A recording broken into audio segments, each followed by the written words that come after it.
चलिए आज का लेक्चर शुरू करते हैं। Very good. आज का लेक्चर यहीं से शुरू करेंगे कि हमने लास्ट क्लास में छोड़ा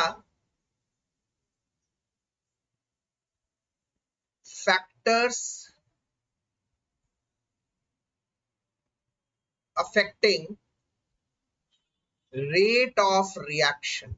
कौन कौन से फैक्टर्स रेट ऑफ रिएक्शन पर असर डालते हैं, और इसका पहला फैक्टर जो सबसे इंपॉर्टेंट है वो है कॉन्सेंट्रेशन ऑफ रिएक्टेंट। अगर रिएक्टेंट लिक्विड है तो कॉन्सेंट्रेशन, अगर वो गैसियस स्टेट में है रिएक्टेंट, अगर रिएक्टेंट गैसियस स्टेट में है तो वहां पर कॉन्सेंट्रेशन नहीं आएगा, पार्शियल प्रेशर होगा। Partial pressure if the reactant is in gaseous state. ये बहुत इंपॉर्टेंट है। इसका मतलब concentration of reactant he main है, बट अगर मान लो रिएक्टेंट की कॉन्सेंट्रेशन नहीं दी हुई, रिएक्टेंट एक गैस है, तो उस केस में गैस की तो कॉन्सेंट्रेशन आप निकाल नहीं पाओगे, तो हम उस केस में क्या लिखते हैं, पार्शियल प्रेशर ऑफ रिएक्टेंट। ठीक है, आज हम कुछ बहुत अहम चीजें समझेंगे बेटा, एकदम जुड़ के रहिएगा। आज के लेक्चर में बहुत कुछ इंपॉर्टेंट होने वाला है, तो प्लीज आप लोग एकदम अटेंशन होकर सुनिएगा मेरी बातों। तो मैं कोई रिएक्शन बोल रहा हूं, जैसे रिएक्टेंट चेंजेस इनटू प्रोडक्ट, तो मैंने आपको कहा है रेट ऑफ रिएक्शन डिपेंड करेगा, डायरेक्टली प्रोपोर्शनल है कॉन्सेंट्रेशन की रिएक्टेंट पर। कॉन्सेंट्रेशन की रिएक्टेंट प्रोडक्ट से कोई सरोकार नहीं है, प्रोडक्ट से कोई सरोकार नहीं है। रिएक्टेंट की कितनी कॉन्सेंट्रेशन है वो डिफाइन करता है रेट ऑफ रिएक्शन। रिएक्टेंट अगर ज्यादा है तो रेट ऑफ रिएक्शन ज्यादा तेज होगी, रिएक्टेंट अगर कम है तो रेट ऑफ रिएक्शन कम होगी। इसको सबसे अच्छी तरह से समझा पता है किससे जाएगा, कोलिजन थियरी से। इसको सबसे अच्छी तरह से हम कोलिजन थियरी से आज समझेंगे। मान लिया ये एक मेरा वेसल है, इस वेसल में ये येलो कलर्स की बॉल है, ये सब रिएक्टेंट है। येलो कलर की बॉल रिएक्टेंट शो कर रही है। ओके, अब क्या हो रहा है, ये शुरुआत में आपस में टकराएंगे, दो रिएक्टेंट के मॉलिक्यूल आपस में टकरा रहे हैं और ये बन रहा है एक प्रोडक्ट। ऐसे इस तरह से होगा, या दो प्रोडक्ट बन रहे हैं, दो रिएक्टेंट मिलकर ऐसे। तो इसका मतलब येलो धीरे धीरे से गायब होते रहेंगे, ब्लू धीरे धीरे से बनते रहेंगे, यही होगा। कोलिजन की थ्योरी को हम दो बार पढ़ेंगे बेटा, अभी पढ़ा रहा हूं फिर एक और बार पढ़ाऊंगा। अभी मैं एक इंट्रोडक्शन दे रहा हूं, जितना जरूरी है समझिए। ये दो येलो कलर के बॉल्स आपस में मिलकर ब्लू कलर का बॉल बन जाएगा, या दो ब्लू कलर के बॉल बन जाएंगे। इसका मतलब reactant is converted into product, reactant product में कन्वर्ट हो चुका है। समझो मेरी बात।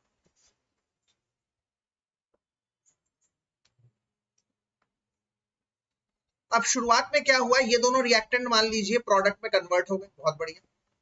फिर ये और ये धीरे धीरे से रिएक्टेंट प्रोडक्ट में कन्वर्ट हो गए, मतलब धीरे धीरे से ब्लू की कॉन्सेंट्रेशन बढ़ती जाएगी, ब्लू का अमाउंट बढ़ता जाएगा और येलो का अमाउंट कम होता रहेगा।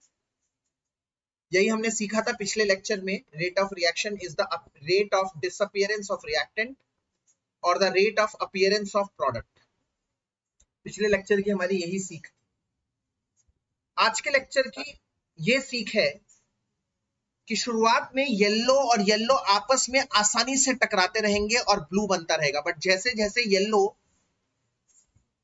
टकराकर ब्लू बनते रहेंगे, अब येलो का टकराना मुश्किल हो जाएगा, रिएक्टेंट्स का टकराना मुश्किल हो जाएगा। क्यों, आइए इसको दोबारा से समझते हैं, दोबारा से शुरू करते हैं। मान लिया सारे रिएक्टेंट मॉलिक्यूल्स। हाँ जी बताइए।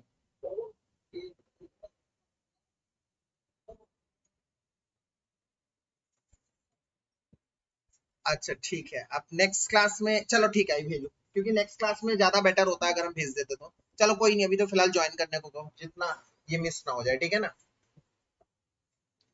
तो इधर देखते रहो तुम, ये रिएक्टेंट मॉलिक्यूल आपस में ज्वाइन हो रहे हैं, ये रिएक्टेंट मॉलिक्यूल आपस में ज्वाइन होंगे, जुड़ेंगे, तो प्रोडक्ट बनेगा। ध्यान से सुनना। तो मैं अगर पूछ रहा हूं शुरुआत में कितने तरह के कोलिजन है, तो आप क्या जवाब देंगे? आप जवाब देंगे सर ये रिएक्टेंट मॉलिक्यूल आपस में कोलाइड कर सकते हैं, आपस में कोलाइड कर कर प्रोडक्ट बनेंगे, डन। पर और भी कई तरह के कोलिजन्स यहाँ पर मुमकिन है। टकराव, कोलिजन मतलब टकराव, मतलब ये जब ये दो येलो आपस में टकराएंगे, मेरे बोलने का मतलब है दो येलो जब आपस में टकराएंगे तो प्रोडक्ट बन जाएंगे और वो ब्लू कलर बन जाएंगे, प्रोडक्ट बन जाएंगे जब आपस में टकराएंगे, ठीक है ना। ये कोलिजन थ्योरी कहती है। पर मेरा पॉइंट ये है कि शुरुआत में ये सिर्फ आपस में नहीं टकराएंगे, ये वॉल्स ऑफ कंटेनर से भी टकराएंगे। क्या मत है आपका, बताइए, यस और नो? बिल्कुल, क्योंकि इनका कोलिजन जो है, टकराना जो है वो तो रैंडम है। रैंडम मतलब क्या, सब इधर उधर आपस में कोलाइड कर रहे हैं। तो जब आपस में कोलाइड कर रहे हैं तो वॉल्स ऑफ कंटेनर में भी कोलाइड करेंगे, बिल्कुल। तो जब एक येलो दीवार पे धक्का मारेगा तो क्या प्रोडक्ट बनेगा, आप लोग बताइए? नहीं। जब एक येलो रिएक्टेंट है, येलो रिएक्टेंट है, समझिए मेरी बात, जब ये रिएक्टेंट दीवार पे टकराएगा, आर जब दीवार से टकराएगा तो कोई प्रोडक्ट फॉर्मेशन नहीं होगा। तो प्रोडक्ट फॉर्मेशन कब होगा, जब ये आपस में टकराएंगे।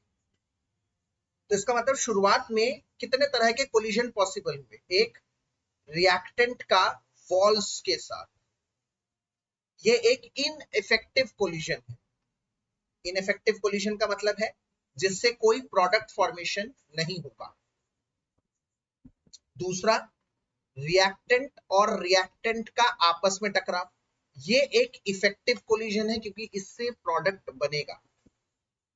तो इसका मतलब ये बात है कि शुरुआत में सारे कोलिजन से प्रोडक्ट नहीं बनेंगे, कुछ रिस्ट्रिक्टेड कोलिजन्स हैं जिनसे प्रोडक्ट बनेंगे, जिसे हम कहते हैं इफेक्टिव कोलिजन, और कुछ कोलिजन ऐसे हैं जिनसे कोई प्रोडक्ट फॉर्मेशन नहीं होगा, इनको हम इनइफेक्टिव कोलिजन कहेंगे। मतलब 50-50% चांस है, 50% चांस है, मान लो 50%, टोटल दो तरह के कोलिजन है तो इसमें 50% चांस है कि रिएक्टेंट बने और 50% चांस है कि वो इनइफेक्टिव कोलिजन हो।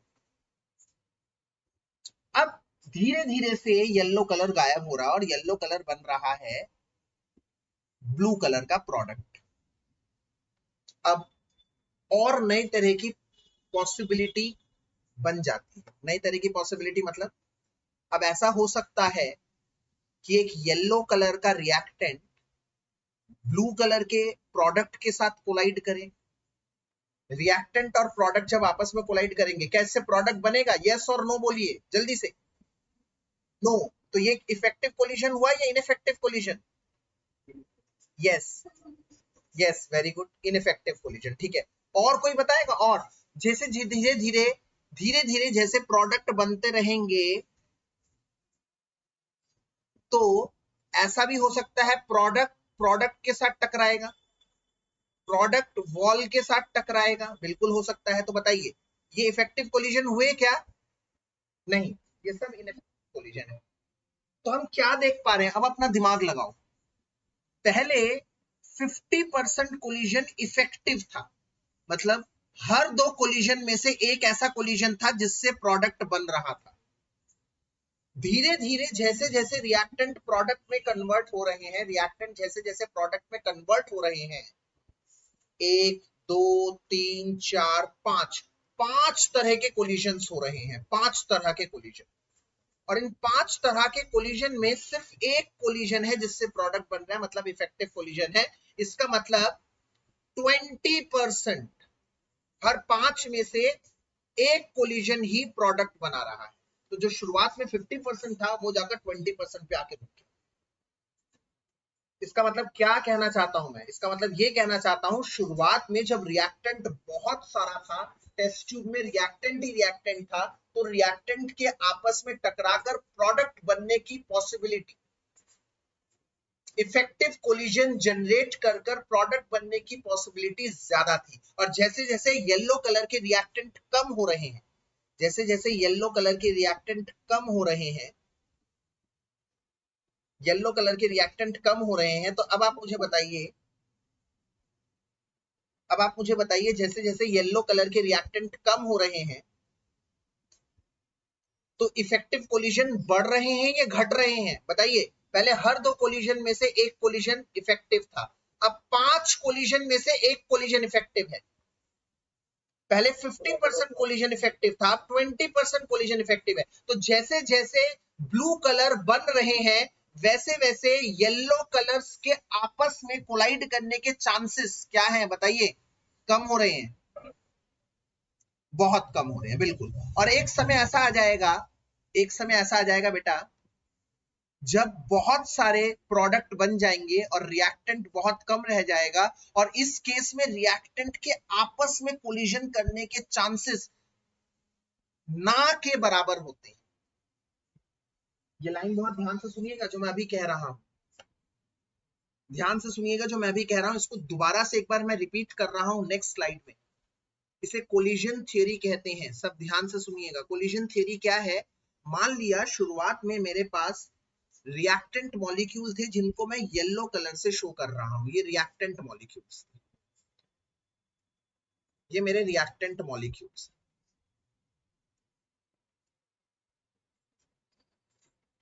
ठीक है, अब क्या हो रहा है, शुरुआत में रिएक्टेंट मॉलिक्यूल और रिएक्टेंट मॉलिक्यूल जब आपस में टकराएंगे तो वो प्रोडक्ट फॉर्म करेंगे, प्रोडक्ट फॉर्म करेंगे। इसका मतलब जब ये आपस में टकराएंगे तो प्रोडक्ट फॉर्मेशन होगी, ये कोलिजन थ्योरी कहती है। ये प्रोडक्ट फॉर्मेशन बनाएगा। इसका मतलब रिएक्टेंट प्लस रिएक्टेंट एक इफेक्टिव कोलिजन है, मैंने टिक मार दिया, मतलब ये एक इफेक्टिव कोलिजन है। जब एक रिएक्टेंट मॉलिक्यूल दूसरे रिएक्टेंट मॉलिक्यूल से टकराएगा तो प्रोडक्ट फॉर्मेशन होगी। ये दोनों किस में कन्वर्ट हो जाएंगे? प्रोडक्ट, मतलब ब्लू कलर के प्रोडक्ट में। हमने मान लिया ब्लू कलर वाला प्रोडक्ट है, ये दोनों रिएक्टेंट अब कन्वर्ट हो चुके हैं प्रोडक्ट। डन। पर जैसे जैसे ब्लू कलर के प्रोडक्ट्स बढ़ते रहेंगे, अपना कॉमन सेंस लगाइए, रिएक्टेंट मॉलिक्यूल आपस में टकराते रहेंगे, प्रोडक्ट बनते रहेंगे, रिएक्टेंट मॉलिक्यूल आपस में टकराते रहेंगे, प्रोडक्ट बनते रहेंगे।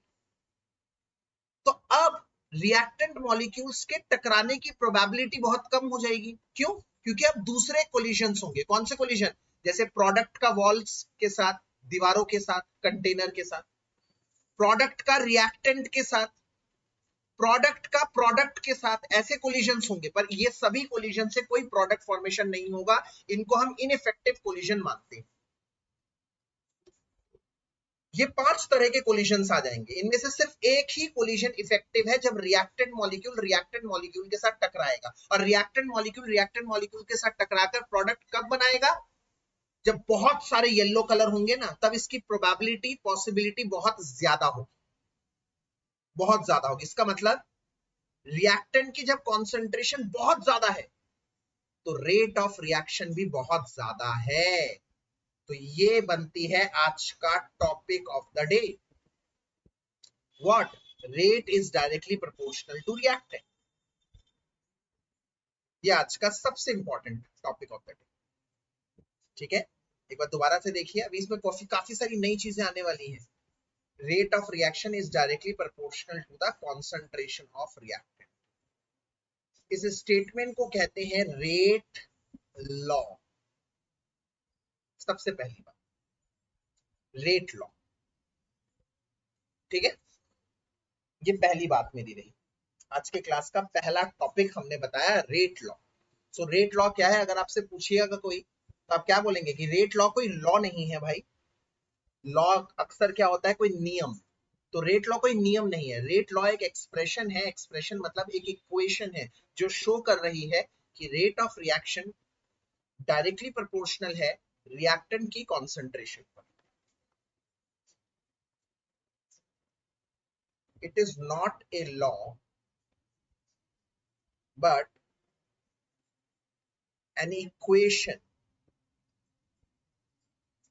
an equation, which shows that the rate of reaction is directly proportional to the concentration of reactant। ठीक है, अब हमें बचपन से क्या सिखाया जाता है? हम अच्छी तरह से जानते हैं। क्या सर? यहाँ पर प्रोपोर्शनैलिटी का साइन है, आप इस प्रोपोर्शनैलिटी के साइन को हटा के कांस्टेंट लगा। ये कांस्टेंट क्या हो जाएगा?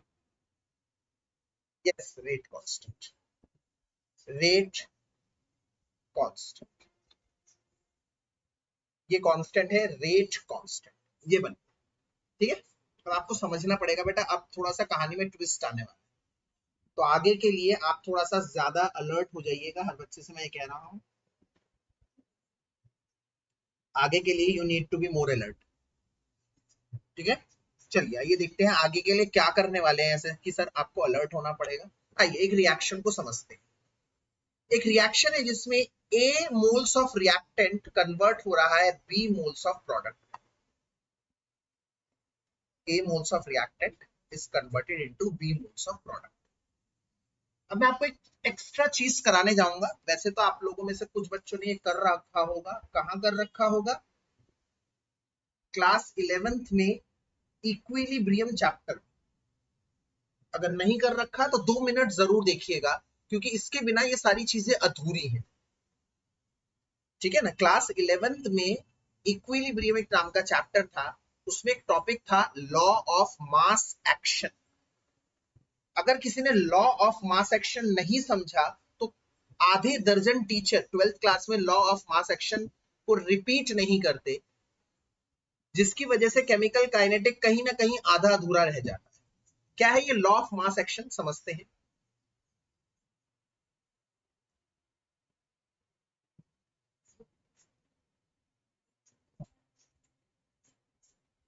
लॉ ऑफ मास एक्शन कहता है अगर एक रिएक्टेंट प्रोडक्ट में चेंज होता है तो rate of reaction directly proportional होगा उस रिएक्टेंट के। तुम कहोगे सर ये तो कहीं जाना पहचाना सा लग रहा है। जी हाँ बच्चों, यही यही चीज यहां पर हम किसके नाम से पढ़ते हैं? रेट लॉ के नाम से पढ़ते हैं। इसी चीज को हम रेट लॉ के नाम से पढ़ते हैं। ये एक्चुअली में 11th क्लास में लॉ ऑफ मास एक्शन था, जो आज रेट लॉ बन गया है। ठीक है ना, बट तुम कहोगे सर डिट्टो सेम है क्या? रेट लॉ क्लास 12th में यही आप करवा रहे हो, rate is directly proportional to the concentration of reactant. यहाँ पे भी आप लॉ ऑफ मास एक्शन में कह रहे हो rate is directly proportional to the concentration of reactant. Ditto same है क्या? मैं कहा नहीं यार, यहीं पे तो कहानी में ट्विस्ट है, यही तो हम एक नई चीज सीखेंगे आज। ये सेम नहीं है, इसमें एक डिफरेंस है। क्या है वो डिफरेंस, आइए देखते हैं। तो लॉ ऑफ मास एक्शन क्या कहता है? Rate of reaction is directly proportional to the concentration of reactant. मतलब जितना ज्यादा रिएक्टेंट होगा उतना ज्यादा रेट ऑफ रिएक्शन होगा, स्पीड होगा। Done, deal. डील बिल्कुल सही जवाब। इसने कहा अगर दो रिएक्टेंट है तो क्या होगा सर? ध्यान से समझिएगा।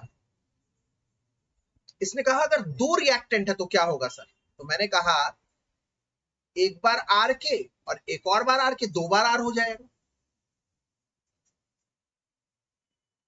अगर यहां पर दो रिएक्टेंट के मॉलिक्यूल्स हैं सर, तो यहां पर रेट ऑफ रिएक्शन एक बार इस आर के डायरेक्टली प्रोपोर्शनल, एक बार इस आर के डायरेक्टली प्रोपोर्शनल, दोनों आर के डायरेक्टली प्रोपोर्शनल। एक बार इस आर के, एक बार इस आर के, एक बार इस आर के, एक बार इस आर के।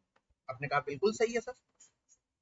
सर इसका मतलब इसको हम ऐसे भी लिख सकते हैं क्या? और दो रिएक्टेंट चेंज हो रहे हैं प्रोडक्ट में, तो रेट ऑफ रिएक्शन बन गया रिएक्टेंट की स्क्वायर, क्योंकि 2 बार आएगा रिएक्टेंट, तो रिएक्टेंट और रिएक्टेंट, रिएक्टेंट की स्क्वायर। अब आप कुछ समझ पा रहे हैं बच्चे? ये चीज बता देते हैं डायरेक्ट टीचर कि आगे जो लिखा हुआ है ना वो सीधे पावर बन जाएगी, स्टोइशियोमेट्रिक कोएफिशिएंट। तो मेरे ख्याल से अब काफी सारे बच्चों को ये समझ में आया होगा कि ये जो 2r लिखा है ये पावर क्यों बन जाती है, स्टोइशियोमेट्रिक कोएफिशिएंट क्यों पावर बन जाती है। अगर नहीं समझ में आया ना तो कोई टेंशन वाली बात नहीं। एक और एग्जांपल करते हैं। सर अगर ऐसा हो कि 3 रिएक्टेंट हो और प्रोडक्ट हो, तो हम क्या करेंगे? हम करेंगे रेट ऑफ रिएक्शन एक बार पहले आर, फिर एक बार डायरेक्टली प्रोपोर्शनल दूसरे आर के, फिर डायरेक्टली प्रोपोर्शनल तीसरे आर के। तीनों आर के एक एक बारी कर डायरेक्टली प्रोपोर्शनल हो। इसका मतलब मैं इसको ऐसे भी लिख सकता हूं, 3 रिएक्टेंट गिव्स अस प्रोडक्ट, तो इसको ऐसे भी लिख सकता हूं rate of reaction is directly proportional to rate की पावर 3। बताइए भाई, समझ में आ रहा है? यहां तक मजमा समझ में आ रहा है क्या हो रहा है? श्योर? हाँ ठीक है, अब देखते रहिएगा, कहानी में ट्विस्ट आने वाला है। इसका मतलब आप कह रहे हो सर इतनी कहानी ना बोलकर जनरल मैं अगर ऐसे कह दूं कि अगर ए रिएक्टेंट बन रहा है बी अमाउंट ऑफ प्रोडक्ट तो रेट ऑफ रिएक्शन क्या होगा डायरेक्टली प्रोपोर्शनल टू आर की पावर ए। क्या ये समझ में आया बताइए कि जो भी स्टोइशियोमेट्रिक कोएफिशिएंट होगा वो दरअसल पावर बन जाए। अगर दो बार रिएक्टेंट थे तो दोनों बार अलग अलग डायरेक्टली प्रोपोर्शनल है तो इसलिए स्क्वायर लग गया। अगर तीन बार थे तो तीन बार लिखा गया तो क्यूब हो गया। अगर चार बार होंगे तो चार बार लिखा जाएगा और ए बार अगर होंगे तो ए बार लिखा जाएगा और ऐसे होगा। ये कहलाता है लॉ ऑफ मास एक्शन जो दिया था गुल्डबर्ग एंड वॉज, इस साहब ने दिया था ये। तो इसका मतलब according to law of mass action अगर कोई रिएक्शन है ए आर बन रहा है बी पी तो according to law of mass action rate of reaction is directly proportional to R की पावर ए, जहां पर ए क्या है ए उसका स्टोइशियोमेट्रिक कोएफिशिएंट।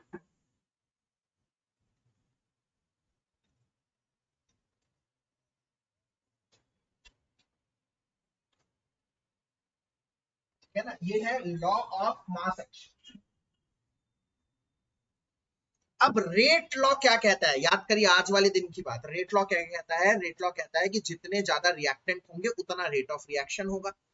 और तुमने कहा सर ये तो एकदम लॉ ऑफ मास एक्शन के जैसा ही है, या फिर ये कह सकते हो सर ये तो लॉ ऑफ मास एक्शन ही लग रहा है, हमें तो कुछ अलग लग नहीं रहा। आप कह रहे हैं ट्विस्ट आएगा ट्विस्ट आएगा, अभी तक तो कुछ आया ही नहीं ट्विस्ट।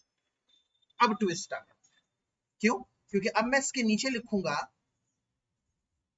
रेट लॉ और वो क्या होगा, वो होगा rate is directly proportional to R की पावर एक्स। अब तुम कहोगे ये क्या ड्रामा है सर, एक्स एक्स का मतलब क्या है, एक्स तो कहीं दिख ही नहीं रहा वहां पर। सर एक्स तो कहीं है ही नहीं ऊपर, तो बड़ा ही ट्विस्ट हो गया कुछ। तो फिर मैं नीचे क्या लिख रहा हूं, where x may or may not be equal to the stoichiometric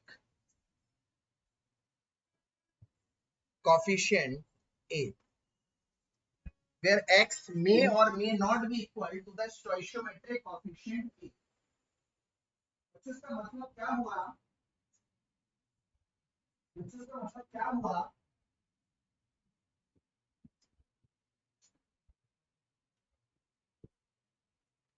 इसका मतलब ये हुआ कि a और x बराबर हो भी सकते हैं और नहीं भी हो सकते।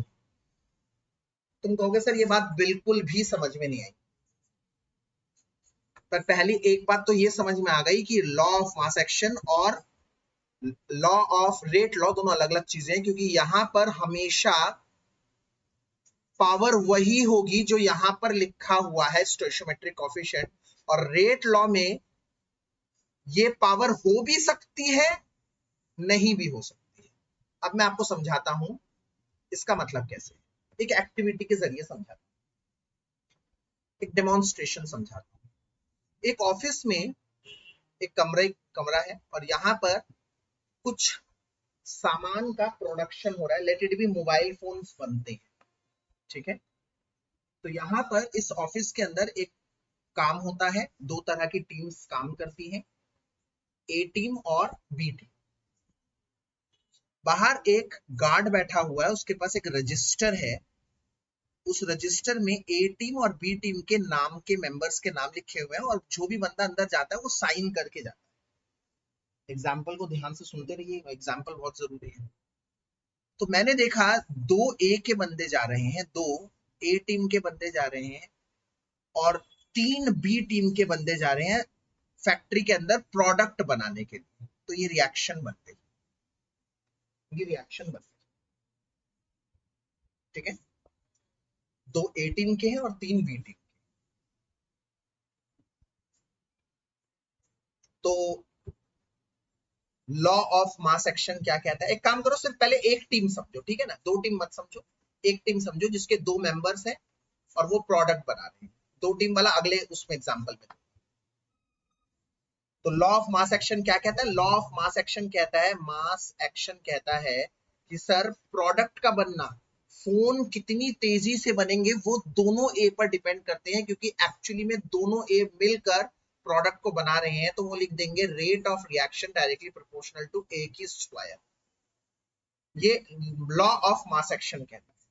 उसने बाहर गार्ड के रजिस्टर में चेक किया, ए ने साइन किया हुआ था, ए ने साइन किया हुआ था और दोनों ए अंदर गए। तो law of mass action guard का रजिस्टर देख के बोलता है कि मोबाइल फोन का आउटपुट, कितने मोबाइल फोन प्रोड्यूस होंगे, प्रोडक्ट कितना बनेगा, वो दोनों ए की वजह से है, क्योंकि दोनों ए अंदर काम करने जा रहे हैं और वो दोनों काम कर कर प्रोडक्ट बना रहे हैं। दोनों इक्वली रिस्पॉन्सिबल हैं, ए भी, तो इसीलिए ए की स्क्वायर हो जाएगी। अब भाई साहब एक कड़क आदमी की वहां पर पोजीशनिंग होती है, सुपरवाइजर, नया सुपरवाइजर आ गया। नया सुपरवाइजर का नाम है रेट लॉ। तो गार्ड ने दिखाया कि दोनों ए के साइन है और अंदर दोनों ए काम करने गए हैं। तो गार्ड ने कहा आप भी लिख दीजिए rate is directly proportional to A की स्क्वायर। तो रेट लॉ कह रहा नहीं, मैं नहीं लिखूंगा, क्योंकि मैं लॉ ऑफ मास एक्शन नहीं हूं, जो एक थियोरेटिकल कॉन्सेप्ट था। थियोरेटिकल मतलब वो बस थियोरेटिकली देखता था, अगर दो ए के मॉलिक्यूल जा रहे हैं तो दोनों काम कर रहे होंगे, दोनों प्रोडक्ट बना रहे होंगे। भाई साहब ये निकला कड़क ऑफिसर, ये अंदर चला गया और क्या देखता है, एक ए मोबाइल देखकर टाइम पास कर रहा है और दूसरा ए ही काम कर रहा है। ध्यान से मेरी बात समझिए, बाहर रजिस्टर में दोनोए साइन करके आए थे और अंदर एक ही बंदा काम कर रहा है, दूसरा मोबाइल देखकर टाइम पास कर रहा है। मुझे देखकर घबरा गया, मैंने कहा बेटा तू तू एक स्यूडो मॉलिक्यूल है। रेट लॉ ने कहा तू एक स्यूडो मॉलिक्यूल है। ये स्यूडो शब्द याद आ रहा है? सुना है कहीं पर स्यूडो शब्द? सुना है तुमने? याद करो कहां पर। स्यूडो मतलब क्या होता है, कोई बताएगा मुझे? यस, बिल्कुल सही जवाब, स्यूडोपोडिया, फॉल्स फीट।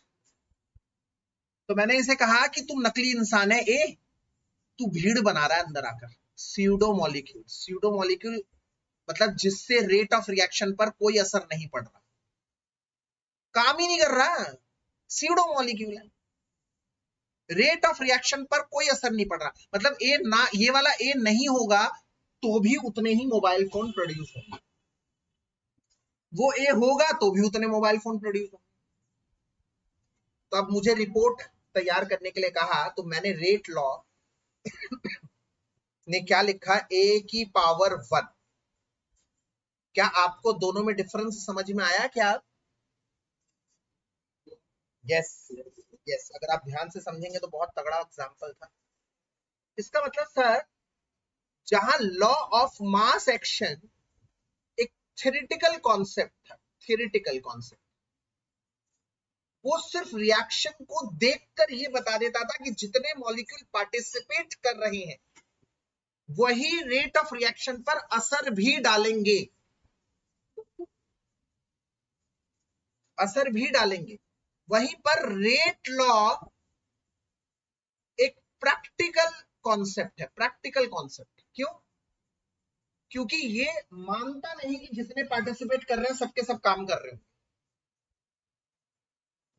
इसने एक नया कॉन्सेप्ट लाया, स्यूडो मॉलिक्यूल का कॉन्सेप्ट। इसका मतलब इसने ये समझाया दुनिया को कि देखो भाई, जरूरी नहीं है जितने मॉलिक्यूल पार्टिसिपेट कर रहे हैं सारे के सारे रेट ऑफ रिएक्शन पर असर डालें। कई हो सकते हैं स्यूडो मॉलिक्यूल,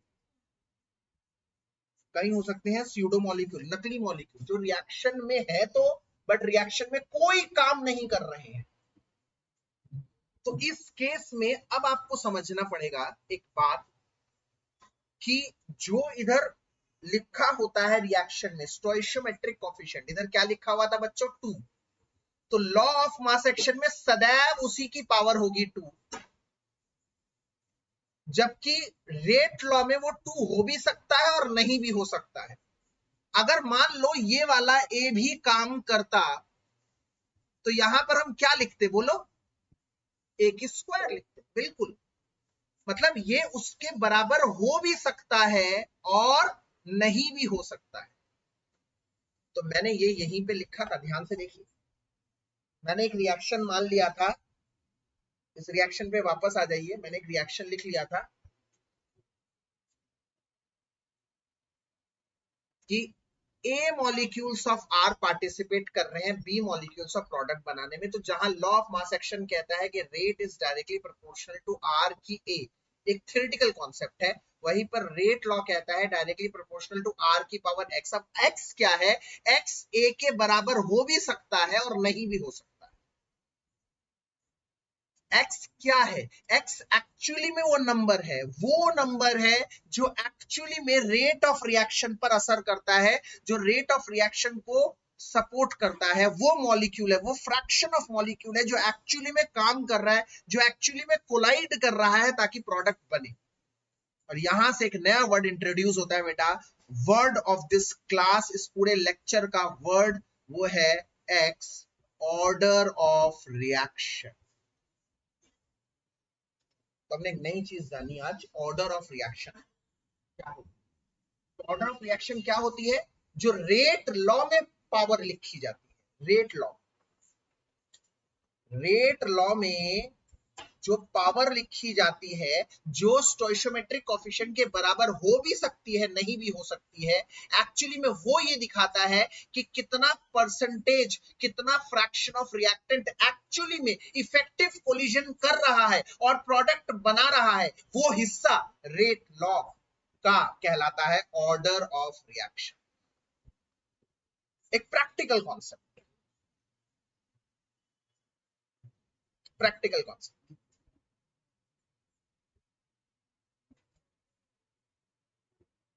समझ में आई मेरी बात? चलिए एक कॉम्प्लेक्स रिएक्शन को तो देखते हैं जब। एक कॉम्प्लेक्स रिएक्शन में समझते हैं। मान लीजिए ए मोल्स ऑफ ए है, बी मोल्स ऑफ बी है, वो बना रहा है प्रोडक्ट, सी मोल्स ऑफ सी और डी मोल्स ऑफ डी। पहले तो मैं आपको बता दूं, सबसे पहली चीज, रेट लॉ कभी भी प्रोडक्ट पे डिपेंड नहीं करती, वो सिर्फ रिएक्टेंट पे डिपेंड करती है। पहली बात वो सिर्फ रिएक्टेंट पे डिपेंड करती है। रिएक्टेंट कौन है? ए और बी। तो भाई reactant is directly proportional to A की पावर समथिंग। समथिंग का मतलब x, where X may or may not be equal to A. क्या आपको ये वाली बात समझ में आई अब कि X may or may not be equal to A का मतलब क्या है? एक्स ए के बराबर हो भी सकता है, नहीं भी हो सकता है। इसका मतलब ए वो हिस्सा है जो पार्टिसिपेट कर रहा है रिएक्शन में, और एक्स वो हिस्सा है जो एक्चुअल में रेट ऑफ रिएक्शन के लिए असरदार है, जिम्मेदार है। अगर सारे के सारे ए काम करने लग जाए तो भैया यहां पर पावर ए लिख दोगे। हाँ, बड़ा नहीं हो सकता। बड़ा, हाँ बिल्कुल, बहुत बढ़िया क्वेश्चन सर। हमें पता कैसे चलेगा? नहीं पता लगेगा, कभी भी नहीं पता लग सकता। ये प्रैक्टिकल कॉन्सेप्ट है, इसके लिए आपको प्रैक्टिकल डेटा दिया होगा। इसके लिए आपको पूरा टेबल दिया होगा कि जब ए ने इतना रिएक्शन करा तो बी ने इतना करा था, 0.02 उसकी कॉन्सेंट्रेशन थी तो ये थी, वो आपको बताया जाएगा, चिंता ना करिए। नहीं तो आप कभी भी नहीं पता लगा सकते, क्योंकि ये टोटल प्रैक्टिकल कॉन्सेप्ट है जहां पर एक्स और वाई, ए और बी के बराबर हो भी सकते हैं और नहीं भी हो सकते हैं। और अगर मैं x और y को जोड़ दूं तो क्या मिलेगा? जल्दी बता दो, ये क्या कहलाएगा? Yes, order of reaction. यही तो गोल्डन वर्ड है आज के लेक्चर, आज के पूरे लेक्चर का सार यही है बच्चों, ऑर्डर ऑफ रिएक्शन। जिसने समझ लिया वो काम कर गया। ऑर्डर ऑफ रिएक्शन, ये मेरी एक बात रही, पहली बात मेरे ख्याल से मैं समझा पाया हूं, ठीक है ना। और स्यूडो मॉलिक्यूल, जो मॉलिक्यूल रेट ऑफ रिएक्शन पर कोई असर नहीं करता। पर ध्यान रखिएगा, एक और बड़ी इंपॉर्टेंट चीज मैं आप लोगों को बताना चाहता हूँ स्यूडो मॉलिक्यूल के बारे में। तुम कहोगे सर, ध्यान से सुनना, तुम कहोगे सर ये मॉलिक्यूल ना पार्टिसिपेट नहीं कर रहा, कौन सा? ये वाला। मैंने कहा अच्छा। तुम कह रहे हो स्यूडो मॉलिक्यूल है सर। मैंने कहा अच्छा। तो मैंने कहा एक काम करो, इसे कमरे से बाहर निकालो। सुनते रहना मेरी बात। मैंने कहा हटाओ इसे, कमरे से बाहर निकालो, काम वाम कर नहीं रहा, टाइम वेस्ट और कर रहा। मैंने कहा कमरे से बाहर करो। भाई इसे तुमने कमरे से बाहर कर दिया स्यूडो मॉलिक्यूल। अब भाई ये वाला ये काम नहीं करेगा, कह रहा मना कर दिया भाई। कह रहा मेरे दोस्त को तुमने बाहर कर दिया। मैंने कहा यार ये अजीब टेंशन पाल दी तूने भाई। अबे वो काम ही नहीं कर रहा था। कह रहा नहीं भैया वो फोन पे गाने चला रहा था, वो गाने सुनकर ही तो मैं काम कर रहा था, वो काम नहीं करेगा तो मैं भी काम नहीं करूँ। मैंने कहा अरे यार ये तो तुमने नया सांप पाल लिया भाई साहब। इसका मतलब ये ए जो कि एक स्यूडो मॉलिक्यूल है, इसकी डेफिनेशन पता है क्या बनी? मतलब ये वो मॉलिक्यूल है जो रेट ऑफ रिएक्शन पर कोई असर नहीं डाल रहा, परंतु इसके बिना रिएक्शन होगी भी नहीं। क्या समझे मेरी बात? मतलब स्यूडो मॉलिक्यूल वो मॉलिक्यूल है जो रेट ऑफ रिएक्शन पर असर नहीं डालता, बट भैया रिएक्शन में होना बहुत जरूरी है, वो नहीं होगा तो रिएक्शन ही नहीं होगी।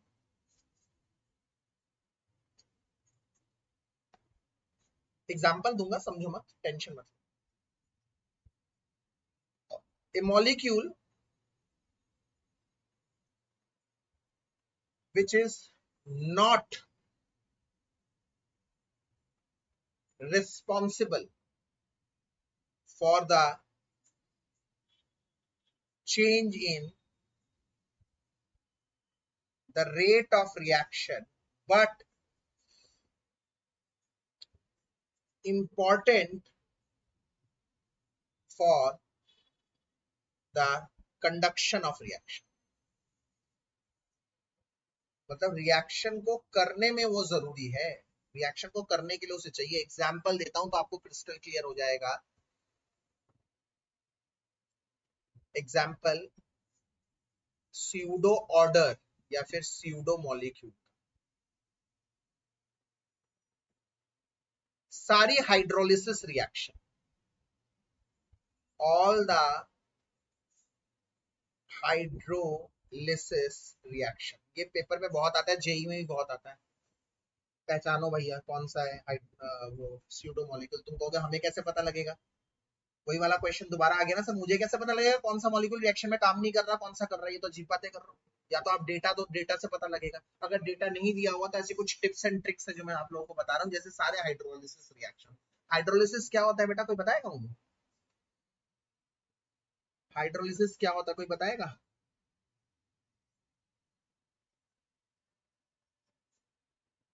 नहीं तो यार हाइड्रोलिसिस तो बता दो, क्या बेइज्जती कर रहे हो?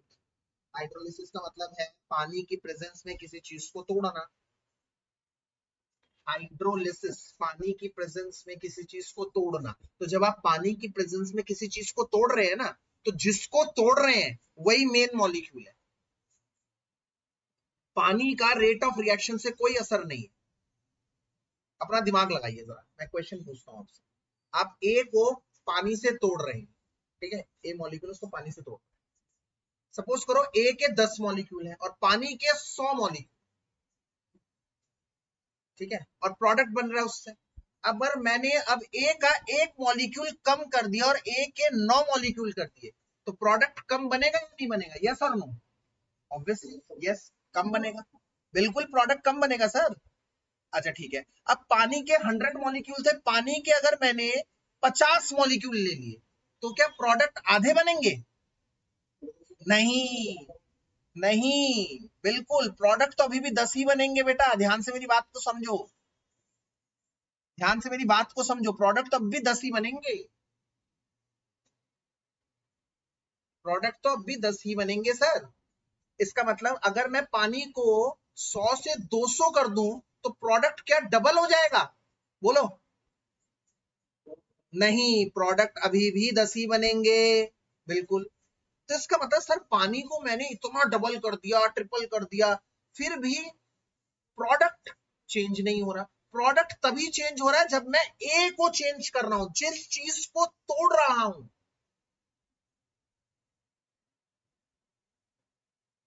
जिस चीज को तोड़ रहा हूं वो चीज। इससे प्रोडक्ट फॉर्मेशन पर कोई असर नहीं पड़ेगा, सिर्फ एक। तो इसका मतलब वाटर, हर हाइड्रोलिसिस रिएक्शन में water is a pseudo molecule, मतलब वो रेट ऑफ रिएक्शन पर असर नहीं करता। परंतु एक बात बता दो, अगर मैं पानी को हटा दूं तो क्या ए टूट जाएगा, प्रोडक्ट बन जाएगा? नहीं। इसका मतलब water is necessary for the reaction, but the concentration of water does not affects the rate of reaction. मेरी बात को समझिए मैं क्या लिख रहा हूं। All the hydrolysis reaction as water is important for hydrolysis, but the concentration of water does not affect the rate of reaction. ठीक है, तो एग्जांपल दे रहा हूं मैं, example hydrolysis of ester, ester को तोड़ना। एस्टर होता है CH3COO C2H5, ये एस्टर है, वाटर डाल दिया तुमने इसमें, H+ के प्रेजेंस में तोड़ रहे हो, ठीक है। तो क्या होगा, ये CH3CO ध्यान से देखना, चला जाएगा H के साथ, तो बताओ क्या प्रोडक्ट बन रहा है, CH3COH, और दूसरा C2H5OH के साथ C2H5OH।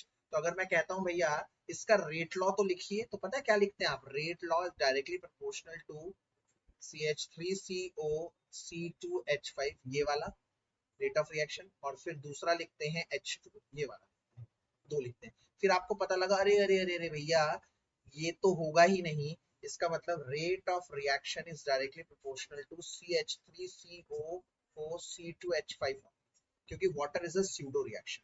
तो इस रिएक्शन को देखकर कोई कहेगा इसका ऑर्डर ऑफ रिएक्शन बताओ, तो एक बच्चा जो स्यूडो मॉलिक्यूल के बारे में नहीं जानता वो क्या कहेगा, वाटर का एक है और H2 एक है, इसकी पावर 1, इसकी पावर 1, 1 + 1 मतलब सेकेंड ऑर्डर, बट एक्चुअली में ये क्या है, फर्स्ट ऑर्डर, क्योंकि वाटर का असर है ही नहीं, कोई वाटर 1 नहीं है, वाटर की पावर 0 है, ठीक है ना। तो it actually appears to be a second order reaction, but actually it is first order reaction, इसलिए इसको pseudo first order reaction भी कहते हैं। So the above reaction looks like a second order reaction, but actually it is a first order reaction due to the what beta, due to the pseudo character of H2, and hence such reactions are known as pseudo first order reaction, known as pseudo first order reaction।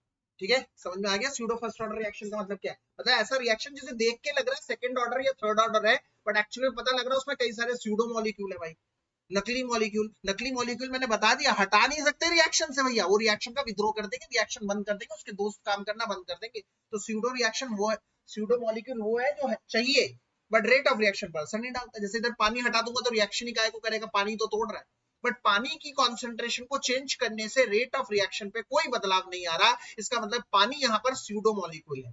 तो देखने से ऐसा पता लग रहा है कि इसका ऑर्डर ऑफ रिएक्शन 2 है, एक एस्टर एक वाटर, बट एक्चुअली में वाटर तो कोई रोल प्ले कर नहीं रहा, तो एक्चुअली में it is first order reaction, तो hence it is pseudo first order reaction. तो असली में स्यूडो फर्स्ट ऑर्डर रिएक्शन। बताइए भैया, यहां पर अगर किसी को कोई समस्या लग रही है, कुछ पूछना है तो प्लीज पूछिए। डैरिल,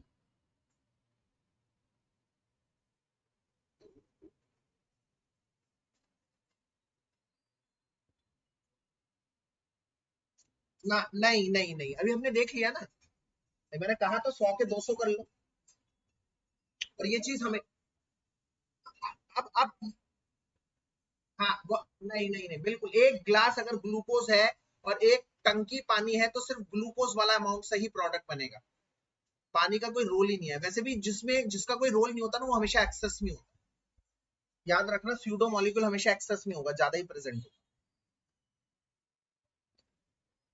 ठीक है, चल अब अगला टॉपिक, एक और टॉपिक बताना है मुझे आज, उसके बाद आज की क्लास लेक्चर ओवर करूंगा मैं, वो है unit of rate constant, unit of rate constant, unit of rate constant, rate constant की यूनिट क्या होगी, जरा आइए तो देखते हैं यूनिट, रेट कांस्टेंट की यूनिट कैसे निकालते हैं। अभी अभी मैंने समझाया है rate is directly proportional to reactant की पावर x, और मैंने समझाया है रिएक्टेंट की पावर x का मतलब वो उसके स्टोइचियोमेट्रिक कोएफिशिएंट के बराबर हो भी सकता है और नहीं भी हो सकता है। फिर मैंने ये समझाया कि इधर आ जाएगा k, अगर तुम रेट कांस्टेंट की यूनिट की बात कर रहे हो, मतलब मैं k की बात कर रहा हूं, तो k को वहीं रहने दो, k को वहीं रहने दोगे तो नीचे आ जाएगा इसके इधर। कौन मुझे बताएगा रेट ऑफ रिएक्शन की यूनिट क्या होती है, मोल पर लीटर पर सेकेंड। याद करिए मैंने पिछले लेक्चर में आपको बताया था मोल पर लीटर की जगह कैपिटल एम भी लिख सकते हैं, मोलर पर सेकेंड है ना, तो मोल पर लीटर पर सेकेंड। अच्छा ये क्या चीज है, ये क्या चीज है बताओ, कौन मुझे बताएगा ये क्या दिखा रहा है, क्या शो करता है। यस वेरी गुड, रिएक्टेंट की कॉन्सेंट्रेशन, और कॉन्सेंट्रेशन मतलब मोलैरिटी होती है। मैंने कहा मरते दम तक याद कर लो बच्चों, कॉन्सेंट्रेशन मतलब है मोलैरिटी। तो कॉन्सेंट्रेशन की यूनिट पूछूं तो आप क्या बताएंगे, मोल पर लीटर, बिल्कुल कैपिटल एम लिख दो, मोल पर लीटर लिख दो, और उसकी पावर एक्स। ठीक है, यहां पे आके फंस गए। तुम कहोगे सर अब सॉल्व नहीं हो सकता, मैं कहूंगा हो सकता ना यार, देखना सॉल्व करने की कोशिश कर। इसको हम ऐसे लिख सकते हैं इधर मोल पर लीटर की पावर वन है, तो हम इसको ऐसे लिख सकते हैं ना, मोल ऊपर है मोल पर लीटर की पावर वन और नीचे है मोल पर लीटर की पावर एक्स, तो इसको हम ऐसे लिख सकते हैं ना, मोल पर लीटर की power one minus x dot second inverse के, बिल्कुल लिख सकते हैं। ये एक जनरल इक्वेशन है, ये एक जनरल इक्वेशन आ गई बच्चों। अब शुरू करते हैं if case one, zero order reaction, मतलब ऑर्डर जीरो है, मतलब x की पावर जीरो है, x जीरो है, यहाँ पर इस रिएक्शन में x जीरो। तुम कहोगे क्या बात कर रहे हो सर, ऑर्डर जीरो है, ऑर्डर जीरो का मतलब समझ रहे हो सर, मतलब कोई भी मॉलिक्यूल रेट ऑफ रिएक्शन पर असर नहीं कर रहा है। बिल्कुल ऐसा हो सकता है, ऐसा हो सकता है, कान खोल के सुन लो मेरी बात को, ऐसा हो सकता है कि एक ऑफिस के अंदर दो या तीन मेंबर्स जा रहे हैं, बट दो या तीन मेंबर्स की वजह से प्रोडक्ट की फॉर्मेशन का कोई लेना देना नहीं है। मान लो अंदर कोई ऑटोमेटिक मशीन लगा रखी है, और मेंबर को करना क्या है, मेंबर को अंदर जाके बस मशीन ऑन कर देनी है, वो प्रोडक्ट अपने आप बने जा रहा है, वो तीनों आपस में बात कर रहे हैं। अब मान लो तुम्हें चाहिए ज्यादा प्रोडक्ट, मैं मालिक हूं, मैंने कहा ज्यादा प्रोडक्ट बनाना, मैंने तीन की जगह 6 बंदे अंदर डाल दिए, तो क्या प्रोडक्ट ज्यादा बन जाएगा, नहीं, प्रोडक्ट तो अभी भी उतना ही बनेगा, क्योंकि मशीन तो अपने फुल स्पीड से चल रही है। तो इसका मतलब तुमने टीम के मेंबर्स बढ़ा दिए, फिर भी प्रोडक्ट उतना है। तुमने फिर एक काम कहा, तुमने कहा तीन बंदे थे ना, दो बाहर निकल आओ, फिर भी मशीन में बंदे उतने ही। तुमने कहा सारे बाहर निकल आओ, फिर भी उतने ही प्रोडक्ट बन रहे हैं। इसका मतलब कोई भी प्रोडक्ट फॉर्मेशन पर असर नहीं डाल रहा। बट याद रखना, इसका मतलब ये नहीं है कि मशीन अपने आप ऑन हो जाएगी, मशीन को ऑन करने के लिए जाना पड़ेगा। इसका मतलब स्यूडो मॉलिक्यूल का प्रेजेंट होना इज नेसेसरी। इसका मतलब ऐसी कई रिएक्शंस होती हैं जिनमें कोई भी मॉलिक्यूल रेट ऑफ रिएक्शन पर असर डालता ही नहीं है, जीरो ऑर्डर रिएक्शन होती है। जब तक एग्जांपल नहीं दूंगा समझ में नहीं आएगा। एग्जांपल है अमोनिया का हाइड्रोलिसिस। अमोनिया जानते हो कैसे टूटता है, अमोनिया टूटता है ऐसे, और ये पता है कहाँ टूटता है, प्लेटिनम के सरफेस पर। तो मान लिया ये प्लेटिनम का मेटल है, ये प्लेटिनम का एक मेटल है, इसके ऊपर अमोनिया डाल दिया तुमने, अमोनिया डाल दिया, अमोनिया ये अमोनिया डाल दिया, ये सारा अमोनिया टूट टूट के क्या देता रहेगा बच्चों, नाइट्रोजन और H। ठीक है, अब तुमने क्या सोचा, सर मुझे ना जल्दी नाइट्रोजन और हाइड्रोजन जल्दी बनाना है, मैंने कहा अच्छा जल्दी बनाना है, तुमने सोचा और अमोनिया डाल दो। तुमने जब और अमोनिया डाला, डिफरेंस बेटा, और अमोनिया अमोनिया के ऊपर एक और लेयर बनाएगा, और अमोनिया प्लेटिनम के साथ डायरेक्ट कांटेक्ट में नहीं आ रहा। क्यों, क्योंकि प्लेटिनम का जो सरफेस एरिया है वो कांस्टेंट है, फिक्स है। आपने जब और अमोनिया डाला तो प्लेटिनम का सरफेस थोड़ी बढ़ गया, प्लेटिनम का सरफेस तो उतना ही रहा। तो प्लेटिनम कहेगा भैया पहले मैं इस लेयर को खत्म करूंगा फिर तुम्हारी बारी आएगी। तुमने कहा और अमोनिया डाल दो, और अमोनिया, तो तुम जितने लेयर चढ़ाते रहोगे भैया, प्लैटिनम पर कोई असर नहीं पड़ेगा। प्लैटिनम एक एक लेयर पे काम करेगा। इसका मतलब जितना नाइट्रोजन और हाइड्रोजन उसको बनाना था वो उतना ही बनाएगा। तुम चाहे कितनी ही अमोनिया की कॉन्सेंट्रेशन डाल दो, तो उस केस में हम क्या लिखेंगे, rate of reaction is equals to ammonia की पावर 0। इसका मतलब कोई भी मॉलिक्यूल दरअसल रेट ऑफ रिएक्शन पर असर नहीं डाल रहा। पर ये नहीं है कि सर फिर तो अमोनिया लो मत, नहीं, स्यूडो मॉलिक्यूलर नेसेसरी, मैंने बता दिया। वो अमोनिया लेंगे नहीं तो फिर रिएक्शन ही काएगा। तो एक बहुत अच्छा एग्जांपल है जिससे हम समझ सकते हैं कि जीरो ऑर्डर भी मुमकिन है।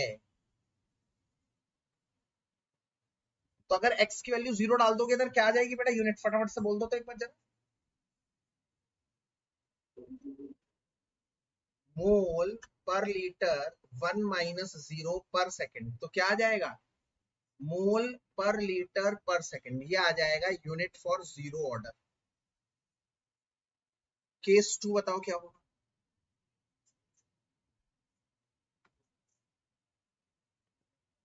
फर्स्ट ऑर्डर रिएक्शन,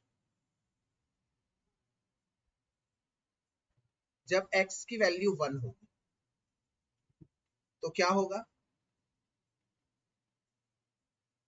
मोल पर litre 1 minus 1 second inverse. 1 minus 1 मतलब 0, मतलब मोल पर लीटर की पावर 0 पर सेकेंड। और आपको बताऊं किसी की पावर 0 मतलब होती है 1, किसी की भी जब कोई 0 पावर होती है ना वो हमेशा क्या होता है, 1।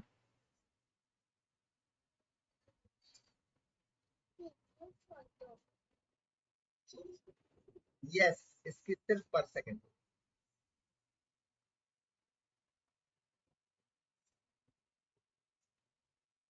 अब इसी तरह से केस 3 सेकेंड ऑर्डर, ज्यादातर सेकेंड ऑर्डर तक ही होता है, थर्ड ऑर्डर बहुत कम होते हैं, ये फोर्थ ऑर्डर बहुत कम होते हैं, वो हम अगले लेक्चर में आपको सिखाएंगे ऐसा क्यों होता है। 1 माइनस 2 पर सेकेंड, इसका मतलब ये आ जाएगा मोल पर लीटर की पावर -1 पर सेकेंड, ये आ जाएगा मोल, मोल पर लीटर की पावर -1। तो एक एक करके करो जरा, मोल को -1 से करोगे तो क्या आएगा, मोल इनवर्स, फिर लीटर को -1 इंटू -1 क्या हो जाएगा, लीटर पर सेकेंड। तो लीटर सबसे आगे भी लिखा होता है कई बार इसके केस में ऐसे, तो कई बार आप सिर्फ यूनिट देखकर पहचान जाएंगे कि ये सेकेंड ऑर्डर है, वो फर्स्ट ऑर्डर है, ये सेकेंड ऑर्डर। नीले कहाँ गया, नीले, चलो ध्यान से सुन लो, ठीक है। तो इतना ही आज करेंगे हम लोग, मैं आपको बार बार बता रहा हूँ, हमने बहुत अच्छी स्पीड पकड़ी है। ये चैप्टर बहुत बड़ा नहीं है, हम इसको जल्दी में खत्म कर देंगे और अच्छी तरह से भी करना है, ठीक है। तो this is it for today everyone, God bless, take care, bye. हाँ बिल्कुल, मैं I will intimate in the group जो भी आपका होगा, ठीक है।